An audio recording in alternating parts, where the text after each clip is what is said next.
കളിച്ചിരികൾ നിറഞ്ഞ മുറ്റത്തേക്ക് നൊമ്പരം നിറച്ച് അവസാനമായി നേതിയെത്തി. പ്രിയപ്പെട്ടവളെ കണ്ട അധ്യാപകർക്കും സഹപാഠികൾക്കും വിങ്ങലടക്കാനായില്ല.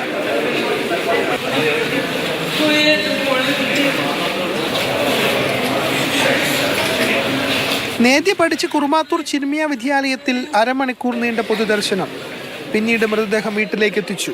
കുറുമാത്തൂർ പഞ്ചായത്ത് പൊതുശ്മശാനത്തിലായിരുന്നു സംസ്കാരം. ബസിന്റെ അപകട കാരണം ബ്രേക്കിന്റെ തകരാറാണെന്ന ഡ്രൈവറുടെ വാദം മോട്ടോർ വാഹന വകുപ്പ് തള്ളി. വാഹനം ഇൻസ്പെക്ട് ചെയ്ത സമയത്ത് നമുക്ക് അതിന് ബ്രേക്ക് ഫെയിലിയർ എന്നുള്ളൊരു ഫീൽ ചെയ്തില്ല.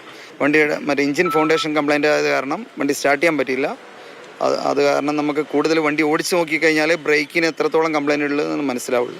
ഡ്രൈവറുടെ ലൈസൻസ് സസ്പെൻഡ് ചെയ്യാനുള്ള നടപടികളും MVD ആരംഭിച്ചു.